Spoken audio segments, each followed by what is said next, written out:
Hello student. आज फिर एक बार मैं एक इन्फॉर्मेटिव वीडियो लेकर हाजिर हूँ।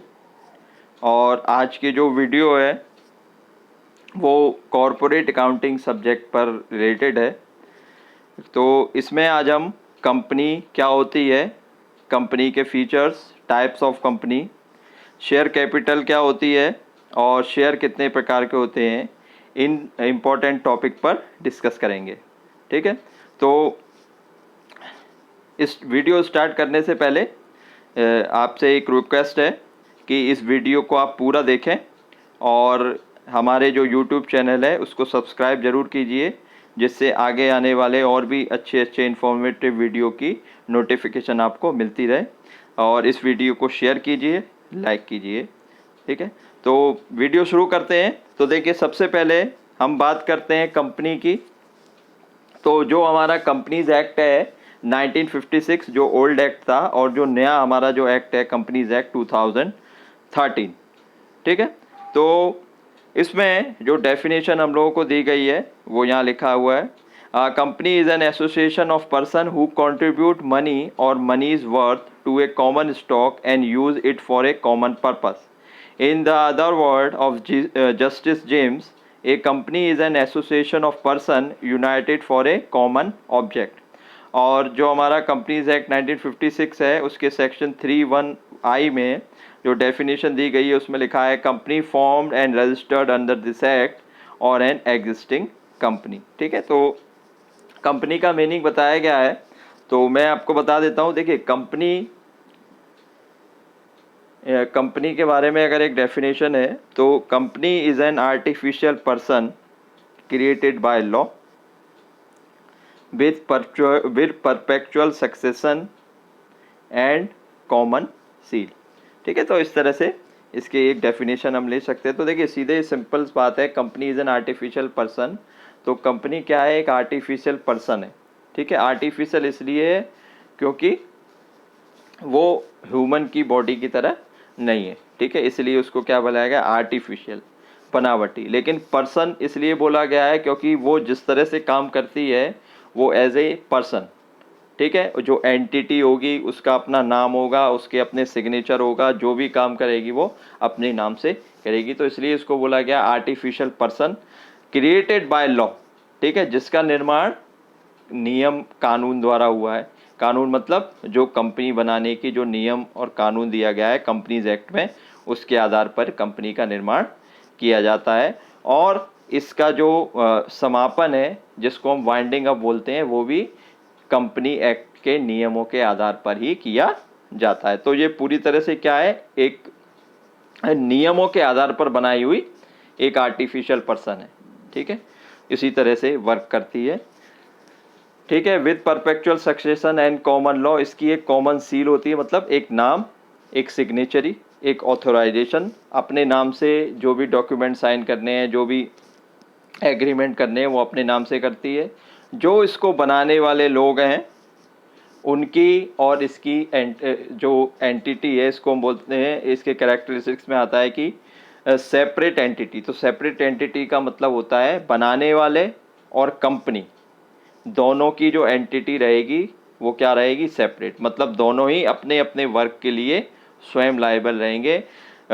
बनाने वाले अगर कोई किसी से डॉक्यूमेंट साइन करते हैं, कोई लायबिलिटी है, तो उसके लिए कंपनी जिम्मेदार नहीं है, और कंपनी के काम के लिए उसके प्रमोटर जिम्मेदार नहीं होंगे। दोनों की क्या है? Separate entity. ठीक है। अब बात आती है कंपनी की। तो इसमें जो लिखा है तो वो क्या है कि कंपनी क्या है? एक एसोसिएशन ऑफ पर्सन। ठीक है। कुछ लोगों का समूह मिलकर एक ऑब्जेक्टिव पर वर्क करना चाहते हैं, कोई बिजनेस करना चाहते हैं, जिसके लिए वो अपनी मनी, अपना समय, सब कुछ लगा रहे हैं सेम ऑब्जेक्टिव पे। तो वो क्या कहलाएगी? हमारी कंपनी। ठीक है। इसके अलावा जो कंपनी का रजिस्ट्रेशन होना अनिवार्य है। ठीक है। कंपलसरी है, ये वॉलंटरी नहीं है। सोल प्रोप्राइटरशिप और पार्टनरशिप की तरह कंपनी जब तक किसी भी एक्ट में रजिस्टर्ड नहीं होगी, जो कंपनीज एक्ट के लिए बनाए गए हैं रजिस्ट्रेशन एक्ट, तब तक वो कंपनी नहीं मानी जाएगी। तो कंपनीज एक्ट 1956 और जो लेटेस्ट है कंपनीज एक्ट 2013, उसके अंतर्गत कंपनी रजिस्टर्ड होनी चाहिए, या नई कंपनी हो या पुरानी सी हो, तो उसको हम क्या बोलेंगे, कंपनी। ठीक है, तो अगर इसकी और डीप में जाए तो कंपनी जो होता है वो ठीक है, तो कंपनीज में लोगों का एक समूह किसी एक पर्टिकुलर ऑब्जेक्टिव पर वर्क कर रहे हैं, उसमें वो अपनी मनीस वर्थ मतलब सारी चीज़, दिमाग, पैसा और जो सारी चीज़ लगा रहे हैं, तो उसको हम क्या बोलेंगे, कंपनी। ठीक है, ये तो हो गई कंपनी की बात। अब हम आगे चलते हैं, कुछ कैरेक्टरिस्टिक्स हैं। तो देखिए characteristics, it is voluntary association of person. तो जो लोग मिलकर वर्क कर रहे हैं वो उनकी अपनी वॉलेंट्री एसोसिएशन। ठीक है, कोई कंपलसरी नहीं है कि ये लोग मिलकर ही ज़बरदस्ती, ऐसा नहीं है। वॉलेंट्री वो उनके खुद की डिसीजन है कि हम लोग मिलकर एक कंपनी का निर्माण करेंगे। तो जो जो एसोसिएशन है लोगों की वो वॉलेंट्री है। ठीक है, it is has a separate legal entity. मैंने भी बताया, बनाने वाले और कंपनी दोनों की एंटिटी, लीगल एंटिटी जो है वो सेपरेट है। दोनों ही जो भी वर्क करेंगे वो अपने नाम से करेंगे और अपने अपने काम के किए गए काम के लिए खुद लायबल होंगे। It has a common seal, एक कॉमन नाम, एक signature. It has a perpetual succession. जो कंपनी है, कंपनी का निर्माण नियम से हुआ है और कंपनी का समापन भी नियमों के आधार पर ही होगा। कंपनी को बनाने वाले, कंपनी को चलाने वाले, कंपनी के मेंबर्स आएंगे जाएंगे, ठीक है, वो जा भी सकते हैं आ भी सकते हैं, लेकिन उससे कंपनी का जो कंपनी पर कोई फर्क नहीं पड़ेगा। कंपनी का समापन केवल कंपनी के नियमों के आधार पर ही होगा। ठीक है, क्योंकि इसकी एंटिटी क्या है, सेपरेट है। ठीक है, तो जो कंपनी के बारे में कहते हैं कि इसका जो कंपनी है वो चलती रहेगी, चाहे उसको बनाने वाले लोग आएंगे जाएंगे, लेकिन कंपनी कभी भी बंद नहीं होगी। कंपनी तब बंद होगी, तब कंपनी का समापन होगा जब नियम के आधार पर कंपनी को वाइंडिंग अप प्रोसेस में जाएगी, तभी कंपनी को डिसोल्यूट माना जाएगा। ठीक है, अब बात आती है काइंड्स ऑफ कंपनी की। तो देखिए काइंड्स ऑफ कंपनी में कंपनी को कई प्रकार के बेसिस पर क्लासीफाई किया गया है, तो उनके आधार पर हम लोग इसको डिस्कस करेंगे। सबसे पहले on the basis of formation. तो फॉर्मेशन के आधार पर तीन पार्ट इसमें बताए गए हैं, चार्टेड कंपनी, स्टैचुटरी कंपनी और रजिस्टर्ड कंपनी। ठीक है, तो देखिए चार्टेड कंपनी क्या है। चार्टेड कंपनी वो कंपनी होती हैं जो किसी रॉयल चार्टर, किसी राज आज्ञा द्वारा, किसी राज्य के किसी जो राज्य होते हैं, ठीक है, जिसको हम बोलेंगे किंग। ठीक है, जैसे इंग्लैंड की महारानी जो आज़ादी से पहले जो हमारे यहाँ इंग्लैंड का जो कानून चलता था, इंग्लैंड की महारानी के, तो उसको हम क्या बोलते हैं, रॉयल चार्टर। ठीक है, राज आज्ञा। तो ऐसे रॉयल चार्टर या कोई राज आज्ञा द्वारा किसी कंपनी का निर्माण हुआ है, तो वो कंपनी हमारी क्या कहलाती है, चार्टेड कंपनी। ठीक है, करंट समय में ऐसी कोई कंपनी एग्जिस्ट नहीं करती, और आज़ादी से पहले ईस्ट इंडिया कंपनी जो थी वो इंग्लैंड के रॉयल चार्टर्ड के हिसाब से जिसका निर्माण हुआ था, तो east India company chartered company का एक एग्जाम्पल होगी। ठीक है, दूसरी है स्टैचुटरी कंपनी। स्टैचुटरी कंपनी मतलब वैधानिक कंपनी। ये वो कंपनियां हैं जिनको बनाने के लिए हमारे देश की असेंबली या मतलब संसद में या किसी हमारे देश के किसी राज्य की असेंबली में एक प्रस्ताव लाया गया और एक प्रपोजल लाया गया और उस प्रपोजल को पास किया गया। इसके बाद इस प्रकार की कंपनी का निर्माण हुआ। तो ऐसी कंपनी क्या कहलाती हैं, स्टैचुटरी कंपनी। इसका जो एग्जाम्पल अगर हम बात करें तो RBI, reserve bank of India, और LIC, life insurance corporation of India, ये इसके एग्जाम्पल हैं। इनको हम वैधानिक कंपनी बोलते हैं। ठीक है, थर्ड है रजिस्टर्ड कंपनी। तो रजिस्टर्ड कंपनी जो भी कंपनी देश के जो एक्ट है, कंपनीज एक्ट, जो हमारा 1956 या 2000 या जो भी एक्ट उस समय वर्क कर रहा है, जिस समय कंपनी उसको रजिस्टर्ड कराया है, तो वो क्या कहलाएगी, रजिस्टर्ड कंपनी। यानी कंपनी का रजिस्ट्रेशन अनिवार्य है, कंपलसरी।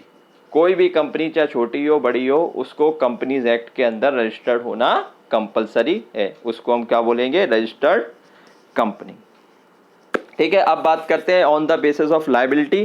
तो on the basis of liability के आधार पर तीन लिमिटेड कंपनी, गारंटी कंपनी और अनलिमिटेड कंपनी। तो लिमिटेड कंपनी क्या है कि ऐसी कंपनी जिनके जो मेंबर्स हैं उनकी लायबिलिटी उनके शेयर की फेस वैल्यू के आधार पर ही, मतलब उतनी ही लायबिलिटी है जितने की उनके पास उस कंपनी के शेयर हैं, उसको हम बोलेंगे लिमिटेड कंपनी। ठीक है, गारंटी कंपनी उस जो कंपनी के जो मेंबर्स हैं जितना अमाउंट उन्होंने गारंटी के रूप में कंपनी के पास रखा है उतनी ही अमाउंट के लिए वो लायबल होंगे जब कंपनी का वाइंडिंग अप होगा।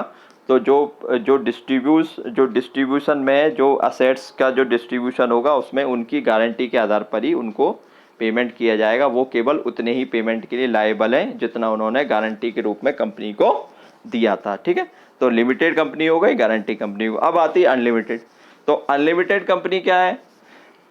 अनलिमिटेड कंपनी वो कंपनी है जिसमें जो मेंबर्स की लायबिलिटी क्या है? अनलिमिटेड है। यानी वो अपने शेयर और अपनी गारंटी के पैसों के लिए नहीं, वो सबके लिए लायबल होंगे।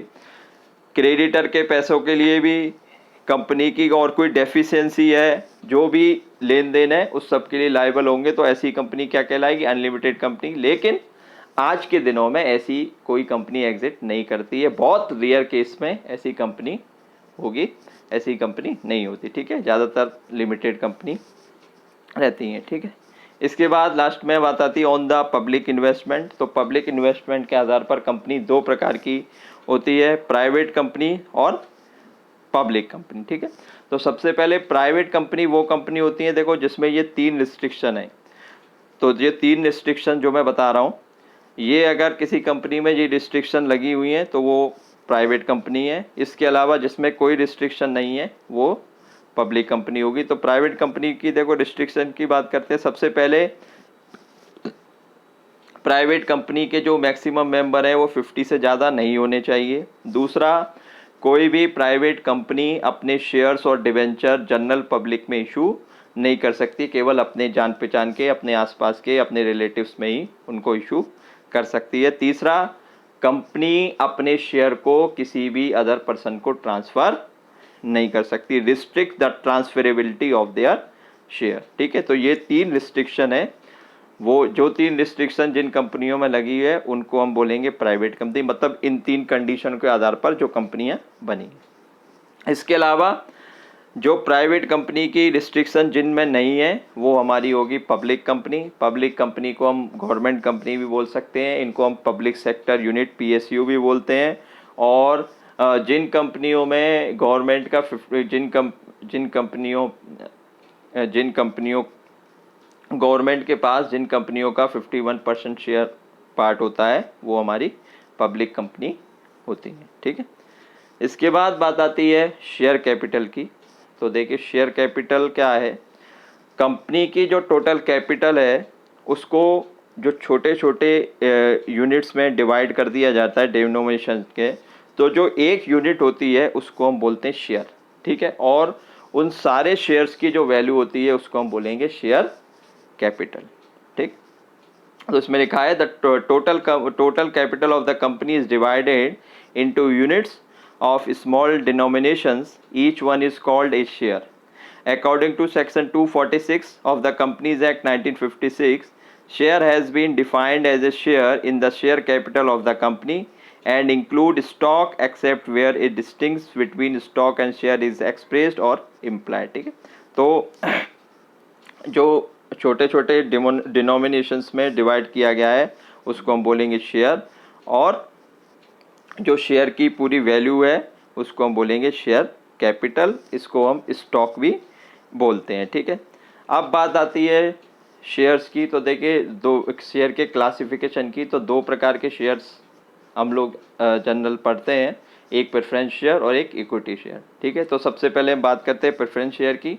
तो देखिए, प्रेफरेंस शेयर जैसे कि नाम में ही जुड़ा हुआ है प्रेफरेंस, तो यानी इन ऐसे शेयर्स जिनको ऐसे शेयर होल्डर्स जिनको हर चीज़ में कंपनी के डिविडेंड में प्रेफरेंस दिया जाता है उनको हम बोलेंगे प्रेफरेंस शेयर। ठीक है, ऐसे शेयर कंपनी इशू करती है जिसमें प्रेफरेंस दिया जाता है। तो प्रेफरेंस किस किस चीज़ का, तो सबसे पहले preferential right to dividend and repayment of the capital event of the binding company. सबसे पहले क्या है, डिविडेंड। इनको इक्विटी शेयर होल्डर से पहले डिविडेंड पे किया जाएगा, ये एक प्रेफरेंशियल राइट है। दूसरा, कंपनी के वाइंडिंग अप होने पर सबसे पहले पेमेंट इक्विटी शेयर होल्डर से पहले प्रेफरेंस शेयर होल्डर को पेमेंट किया जाएगा। और तीसरा जो बेनिफिट है वो है फिक्स रेट ऑफ डिविडेंड। ठीक है, इनको जो भी डिविडेंड दिया जाएगा उसका रेट क्या होगा, फिक्स होगा। ठीक है, फिक्स रेट से डिविडेंड दिया जाएगा, इक्विटी शेयर होल्डर से पहले दिया जाएगा, और कंपनी के वाइंडिंग अप में जो उनके शेयर का जो पैसा है वो इक्विटी शेयर होल्डर से पहले इनको वापस किया जाएगा। तो ये क्या कहलाएंगे, प्रेफरेंस शेयर। इनको ये 3 प्रेफरेंशियल राइट मिलते हैं। ठीक है, अब इसके टाइप्स के बारे में हम लोग देख लेते हैं। तो टाइप्स ऑफ प्रेफरेंस शेयर, तो देखिए कई तरह के प्रेफरेंस शेयर होते हैं। सबसे पहले क्यूमुलेटिव प्रेफरेंस शेयर। क्यूमुलेटिव, इसको हम हिंदी में संचयी पूर्वाधिकार अंश भी बोलते हैं। ठीक है, तो देखो क्यूमुलेटिव प्रेफरेंस शेयर में क्या होता है कि अगर जो प्रेफरेंस शेयर का जो डिविडेंड होता है वो फिक्स होता है। ठीक है, ये हमने भी पढ़ा। तो जैसे अगर हमें इस साल को डिविडेंड नहीं दिया कंपनी ने, तो अगले साल कंपनी इस साल का और अगले साल दोनों का डिविडेंड पे करेगी। अगर दूसरे साल का भी नहीं दिया तो तीसरे साल में कंपनी पहले साल का, दूसरे साल का और तीसरे साल का भी डिविडेंड पे करेगी। तो इस तरह से जो डिविडेंड है जो कंपनी पे नहीं करती है तो वो आगे के ईयर्स में जुड़ता जाता है। ठीक है, तो कंपनी को वो पे करना होता है आगे चल के। तो इस तरह के जो प्रेफरेंस शेयर हैं उनको हम बोलेंगे क्यूमुलेटिव प्रेफरेंस शेयर। ठीक है, second one is non cumulative preference share. तो non cumulative preference share just इसका अपोजिट है। ठीक है, जिस साल का डिविडेंड होगा उसी साल मिलेगा, अगर नहीं मिलता है तो अगले साल नहीं दिया जाएगा, अगली साल का डिविडेंड दिया जाएगा। ठीक है, वो जुड़ता नहीं है, कैरी फॉरवर्ड नहीं होगा। ठीक है, तो इस तरह के जो प्रेफरेंस शेयर होंगे उनको हम बोलेंगे असंचयी पूर्वाधिकार अंश या non cumulative preference share. Third one is participating preference share. तो इनको प्रेफरेंस शेयर होल्डर का जो प्रेफरेंशियल राइट है डिविडेंड का वो तो दिया जाता है, साथ में एक बेनिफिट और दिया जाता है कि प्रेफरेंस शेयर होल्डर के इनको डिविडेंड देने के बाद, इक्विटी शेयर होल्डर्स को डिविडेंड देने के बाद जो सरप्लस प्रॉफिट बचता है उसमें से भी इनको डिविडेंड दिया जाएगा। तो इस प्रकार के अगर प्रेफरेंस शेयर कंपनी इशू कर रही है तो उसको हम बोलेंगे पार्टिसिपेटिंग प्रेफरेंस शेयर, जिसमें सरप्लस प्रॉफिट भी प्रेफरेंस शेयर होल्डर को दिया जाता है। ठीक है, इसके अलावा जो इसका फोर्थ है नॉन पार्टिसिपेटिंग, जस्ट अपोजिट। इनको, इन प्रेफरेंस शेयर होल्डर्स को केवल जो फिक्स डिविडेंड है वही डिविडेंड के रूप में दिया जाएगा, जो सरप्लस बचता है वो नहीं दिया जाएगा। तो इस प्रकार के जो प्रेफरेंस शेयर होते हैं उसको हम बोलेंगे नॉन पार्टिसिपेटिंग प्रेफरेंस शेयर। ठीक है, फिफ्थ आता है रिडीमेबल प्रेफरेंस शेयर। नाम से ही समझ में आ रहा है। तो इफ प्रेफरेंस शेयर, जो भी प्रेफरेंस शेयर एक टाइम के लिमिटेड, ठीक है, एक लिमिटेड टाइम के लिए इशू किए जाते हैं, जैसे ही वो टाइम पूरा हो जाता है उस टाइम के बाद कंपनी शेयर वापस ले लेती है और पैसा, जो शेयर होल्डर है उसको पैसा दे देती है। तो ये हमारे क्या कहलाते हैं, रिडीमेबल। रिडीमेबल का मतलब इनको एक समय के बाद वापस करके अपना पैसा वापस लिया जाता है। ठीक है, एक लिमिटेड टाइम पीरियड के लिए इशू किए जाते हैं, 2 साल, 4 साल, 5 साल, और जैसे ही टाइम पीरियड पूरा होगा कंपनी अपने शेयर वापस ले लेगी और पेमेंट कर देगी। ठीक है, ये हो गए हमारे रिडीमेबल। और लास्ट है कन्वर्टेबल प्रेफरेंस शेयर। तो देखिए कन्वर्टेबल प्रेफरेंस शेयर वो होते हैं जिसमें कंपनी एक टाइम, एक डेट निश्चित करती है और कुछ नियम, कुछ टर्म्स ऑफ इशू निश्चित करती है कि इस तरह से इस समय के बाद आप अपने प्रेफरेंस शेयर को इक्विटी शेयर में कन्वर्ट कर सकते हैं। ठीक है, अपने जो प्रेफरेंस शेयर होल्डर्स हैं उनको ऐसा बेनिफिट देती है, एक समय बताती है कि इस समय के बाद या इस डेट से आप अपने शेयर, जो प्रेफरेंस शेयर हैं उनको कन्वर्ट किस में कर सकते हैं, इक्विटी शेयर में। तो इस प्रकार के जो शेयर होंगे उनको हम बोलेंगे कन्वर्टेबल प्रेफरेंस शेयर, जिनको कि एक समय के बाद इक्विटी शेयर में कन्वर्ट किया जा सकता है। ठीक है, तो ये हमारे हो गए प्रेफरेंस शेयर। अब बात आती है इक्विटी शेयर। तो इक्विटी शेयर क्या होता है? तो देखिए, जो प्रेफरेंस शेयर नहीं है, प्रेफरेंस शेयर के अलावा कंपनी जो भी शेयर इशू कर रही है वो सब क्या है? Equity share. ठीक है, इक्विटी शेयर क्या है? इक्विटी शेयर का एक नाम है, इसको हम ऑर्डिनरी शेयर भी बोलते हैं, साधारण अंश। ठीक है, इसमें किसी भी प्रकार का कोई प्रेफरेंस नहीं दिया जाता है, ना तो डिविडेंड का कोई प्रेफरेंस होगा। ठीक है, कोई ज़रूरी नहीं है कि इक्विटी शेयर होल्डर को हर साल डिविडेंड दिया जाए। अगर कंपनी को प्रॉफिट होता है और वो देती है तो देना चाहती है तो दे सकती है, नहीं देना चाहती तो नहीं देगी। कोई फिक्स रेट नहीं होता कि किस रेट से इनको डिविडेंड दिया जाएगा, वो कंपनी अपने फाइनेंशियल ईयर के एंड में डिक्लेयर करती है, और जो प्रेफरेंस की जो डिविडेंड की जो रेट होती है वो ईयर बाय ईयर वेरी कर सकती है। इसके अलावा कंपनी के वाइंडिंग अप में जो रीपेमेंट है उसकी भी कोई गारंटी नहीं है। अगर पैसा बचता है तो इनको दिया जाएगा और नहीं तो नहीं भी दिया जा सकता है। ठीक है, तो इनको कोई प्रेफरेंस नहीं दिया जाता ऑर्डिनरी शेयर, लेकिन इनको एक बेनिफिट दिया जाता है। कंपनी के जो भी मीटिंग्स होती हैं, मीटिंग्स में जो भी एजेंडे होते हैं वहाँ पर इनको वोटिंग राइट्स दिया जाता है, वोटिंग करने का हक दिया जाता है, और इनको सही मायने में इनको ही कंपनी का मेंबर्स माना जाता है। ठीक है, तो इनको वोटिंग राइट्स दिया जाता है जो कि प्रेफरेंस शेयर होल्डर्स को और डिवेंचर होल्डर्स को नहीं दिया जाता। तो इस प्रकार के जो शेयर हैं उसको हम इक्विटी शेयर्स बोलते हैं, साधारण अंश, समता अंश भी इनको हम बोलते हैं। ठीक है, तो उम्मीद है आपको आज का वीडियो बहुत अच्छा लगा होगा और बहुत अच्छी तरह से समझ में आया होगा। फिर भी अगर कोई कमी है या कोई सजेशन है तो आप हमारे कमेंट बॉक्स में दे सकते हैं। इस वीडियो को पूरा देखें और हमारा यूट्यूब चैनल सब्सक्राइब जरूर कीजिए। इससे आगे आने वाला वीडियो इसी से ही जुड़ा होगा, इशू ऑफ शेयर से जुड़ा होगा। ठीक है, और इस वीडियो को शेयर कीजिए, लाइक कीजिए। धन्यवाद।